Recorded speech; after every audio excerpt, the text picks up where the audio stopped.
हे भगवान सीताराम राम राम राम। हे भगवान राम राम राम सीताराम सीताराम सीताराम। हे राम राम राम।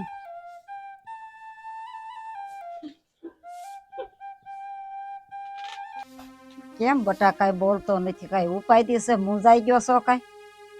ના ના બા, કાંઈ ઉપાધિમાં નથી. આ થોડું માથું ભારે ભારે લાગે છે ને એટલે.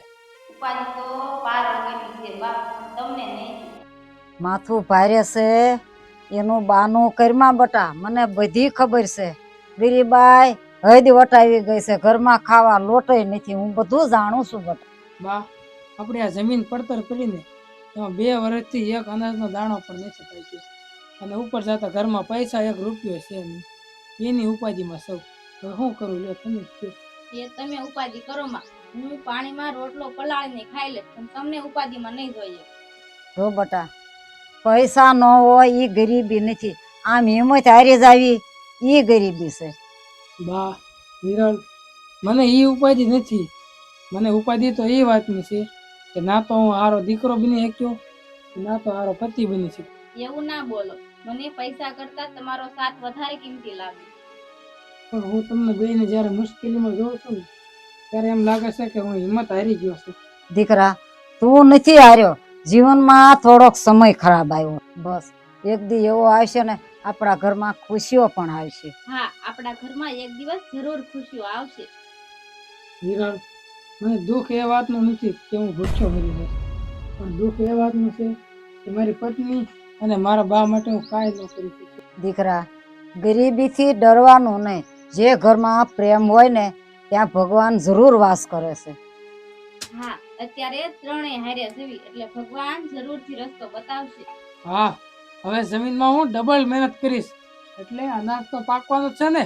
હા બટા, મારા આશીર્વાદ તારી હારે છે, ભગવાન શ્રી રામ બધું જ સારું કરી દેશે. બા, ભગવાન શ્રી રામ ઉપરથી યાદ આવ્યું કે કાલ રામનવમી છે. હિરલ વહુ, રામનવમી છે ઈ વાત તો હાશી, પણ આપણા ઘરમાં 1 રૂપિયો નથી, કેમ રામનવમી ઉજવીએ? બા, રામનવમી છે ઈ વાત હાચી, ભગવાન શ્રી રામ હાટુ ખીર ને પૂરી બનાવી છે, પણ ઘરમાં 1 દાણો પણ અનાજ નથી. હે પ્રભુ, તમે તો જાણો છો ને, 2 વર્ષથી અમારી જમીન પડતર પડી છે, 1 અનાજનો દાણો પણ નથી પાક્યો, તો અમે કેવી રીતે રામનવમી ઉજવી? કહેવાય છે ને કે ભગવાન એના ભક્તોની હંમેશા ચિંતા કરે છે, એના ભક્તોને ક્યારેય દુઃખી જોવા નથી માંગતા. સ્વામી, તમારે તમારા ભક્તોની મદદ માટે જરૂર જવું જોઈએ. એને તમારી બહુ જરૂર છે, અને એના ઉપર દુઃખોના પહાડ તૂટી પડ્યા છે, અને એ તમારા ઉપર ખૂબ જ વિશ્વાસ રાખે છે. સ્વામી સીતે, હું જાણું છું કે મારા ભક્તને મારા પર અતૂટ વિશ્વાસ છે. જેને મુશ્કેલીમાં પણ ભગવાન શ્રી રામને નથી ભૂલ્યા, એનો વિશ્વાસ અતૂટ જ હોય ને સ્વામી. હા સીતે, સાચી ભક્તિ હોય ને ત્યાં સુખ, શાંતિ, ધન, દોલત અને વૈભવ હોય છે. જ્યાં વિશ્વાસ શ્રી રામ પર હોય ને ત્યાં મુશ્કેલીઓ પણ સાથ છોડી દે છે. દુનિયા સાથ છોડે તો ભલે છોડી દે, શ્રી રામ પોતાના ભક્તોનો સાથ કદીએ નથી છોડતા. હા સ્વામી, પણ તમારે આ તમારા ભક્તોની મદદ માટે જરૂર જવું જોઈએ. હા સીતે, મારા ભક્તની મદદ માટે મારે જરૂર જવું જોઈએ, પણ કાલે રામનવમી છે. મારા ભક્તની મદદ માટે કાલે જ હું જઈશ, પણ હું એકલા નહીં જાઉં, તમે પણ સાથે આવજો સીતે. ભલે પ્રભુ ભલે, કાલે તમે શું લીલા કરશો ને એ તો સમય જ બતાવશે.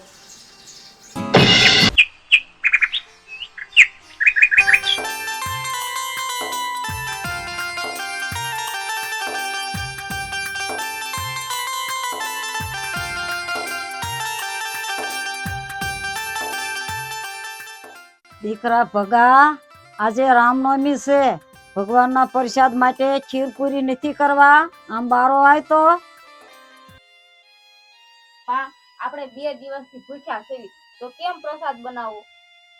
હા વિરલ, તમે બે એ ઉપાધિ કરો માં, હું ગમે નથી તમારા બે માટે જમવાનું લેતો હોય. આજે તો રામનવમી છે, તો તમે ક્યાં જાશો અને ક્યાંથી જમવાનું લાવશો? હિરલ વહુ અને દીકરા ભગા, તમે મંદિરે દર્શન કરી આવો, ભગવાન શ્રી રામ જરૂર કાંક રસ્તો બતાવશે. હા ભલે બા, તમે અત્યારે જ મંદિરે જઈ દર્શન કરી આવી. હાલો આપણે દર્શન કરીએ. હા એ જાઓ. હા બા રામ રામ રામ.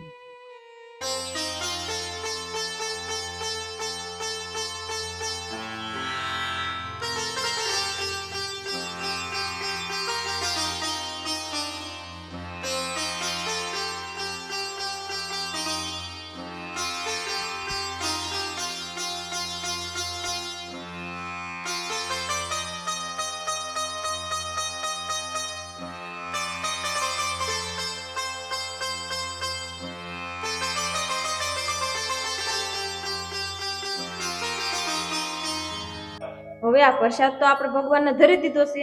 હવે આ પ્રસાદ ને આપણે ગરીબને દાન કરી દેવી. ચલો આમ બહાર કોક હોય હાલો હાલો કોકના ગરીબને દઈ દે ને તો કાંઈક પુણ્ય મળે, આપણને આશીર્વાદ મળશે કોકના. જય શ્રી રામ. જય શ્રી રામ. આલ્યો આ પ્રસાદી. જય શ્રી રામ.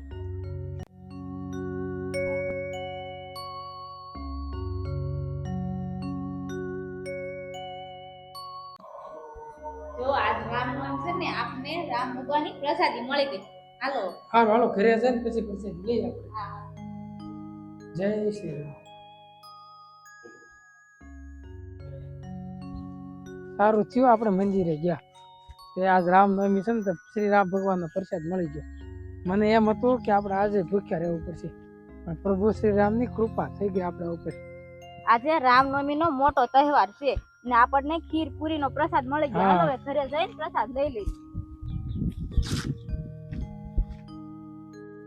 બા અમે મંદિરેથી પ્રસાદ લઈને આવ્યા છીએ. હાલો આપણે જમી લેવી. હાલો હાલો હાલો. હાલો બા જમવા બી જવાનું.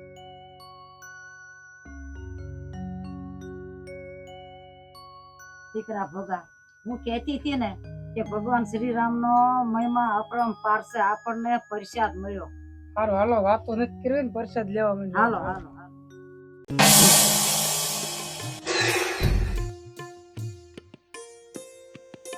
આજે રામનવમીનો પવિત્ર તહેવાર છે. શું આપણને ક્યાંય જમવાનું મળશે? મને તો ખીરપુરી દેખાય છે. લાગે છે કે આ ઘરમાં રામનવમીની પ્રસાદી બની છે. જય શ્રી રામ. જય શ્રી રામ. પધારો પ્રભુ, પધારો પધારો. જય શ્રી રામ. પધારો મહારાજ. અતિથિ તો ભગવાનનું સ્વરૂપ છે અને આદર ભાવ દેવા એ તો આપણા સંસ્કાર છે. બિરાજમાન થાવ. બિરાજમાન થાવ, બિરાજમાન થાવ પ્રભુ.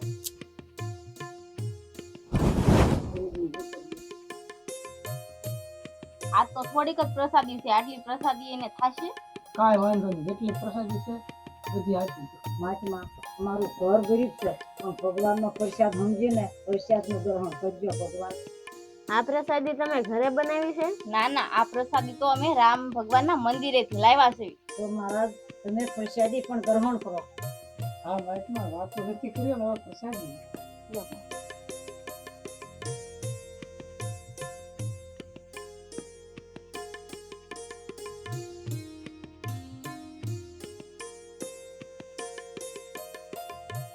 જય શ્રી રામ. જય શ્રી રામ.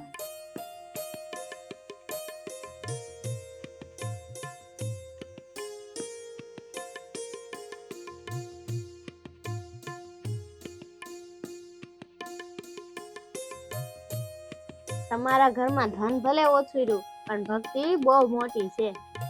મહાત્મા મારા માટે સૌથી મોટું ધન તો ભગવાન શ્રી રામનું નામ છે.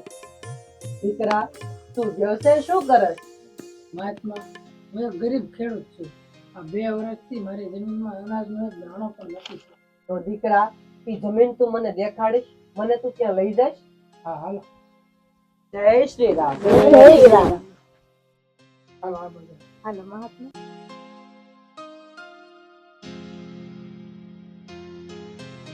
હા ભગત, તારી જમીન મને બતાવ. હા પ્રભુ, આ જમીન મારા ભાગની છે. જેમાં 2 વર્ષથી અનાજનો એક દાણો પણ નથી. કાંઈ વાંધો નહીં ભગત, કાંઈ વાંધો નહીં. ફક્ત તમારી આંખો બંધ કરો. માતા, તમારી આંખો બંધ કરો. જેવી તમારી ઈચ્છા પ્રભુ.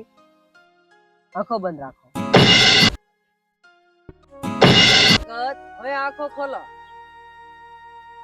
લે સો આ તો હરિયાળું હરિયાળું થઈ ગયું. હે આ તો નક્કી ભગવાન, સાક્ષાત ભગવાન હશે એવો ચમત્કાર થયો. જો બા આ તો સાધુ મહાત્મા નહીં, આ તો સાક્ષાત રામ ભગવાન હતા. આપણે જો કેવું હરિયાળું ખેતર કરી નાખ્યું, આપણું પડતર જમીન ને હરિયાળી કરી નાખી. બા આમ જોવો તો ખરા. એ સાધુ મહાત્માને રૂપે ભગવાન શ્રી રામ ને સીતા મૈયા હતા. આપણે ઓળખી ન શક્યા, આપણા કમ નસીબ, પણ હરિયાળું હરિયાળું થઈ ગયું. ભગવાન શ્રી રામ જ હતા. પાડ માનો ભગવાન આપણને દર્શન થઈ ગયા ને આપણા ઘરે અન્નનો ગ્રહણ કર્યું. આપણે ધન્ય થઈ ગયા, નિહાલ થઈ ગયા. સાધુ મહાત્માને નામે ભગવાન આપણા ઘરે બિરાજમાન થયા. એમ નહીં, આપણા ઘરે પ્રસાદ લીધો. બા આ તો આપણા અહોભાગ્ય કહેવાય કે જ્યાં ભગવાન આપણા ઘરે આવીને પ્રસાદ ગ્રહણ કર્યો. તમે કીધું તું ને જ્યાં પ્રેમ હોય ને ભગવાનનો વાસ હોય. ખરેખર હા. બા હાચું છે હો. હા હિરલ, આપણા ઘરે પાવન પગલા કર્યા અને આપણા પવિત્ર ઘર કરી દીધા ભગવાન રામે. તમે અમારી ખૂબ જ સેવા કરી. તમે 2 દિવસથી ભૂખ્યા હોવા છતાં પણ બધી પ્રસાદી અમને ખવડાવી દીધી. હા, તમે ભૂખ્યા હોવા છતાં પણ બધી જ પ્રસાદી અમને ખવડાવી દીધી. એ જ તો દયાળુ માનવીની ઓળખ છે. હું જાણું છું કે તું મારી ખૂબ જ ભક્તિ કરશો. તારી ભક્તિનું આજે હું ફળ દેવા આવ્યો છું. આજે રામનવમી છે. રામનવમીના દિવસે તને વરદાન આપું છું અને આજથી તારા ગરીબીના દિવસો દૂર થયા. અરે પ્રભુ, તમે મારા ઘરે આવ્યા એ જ અમારા માટે સ્વર્ગ છે. ભગવાન શ્રી રામના દર્શન કરી અને અમારું જીવન ધન થઈ ગયું. અમારો ફેરો સફળ થઈ ગયો. એ ભગવાન બા હાચી વાત છે હો. બોલો ભગવાન શ્રી શ્રી રામની રામની જય. ભગવાન શ્રી રામની જય. ભગવાન શ્રી રામની જય.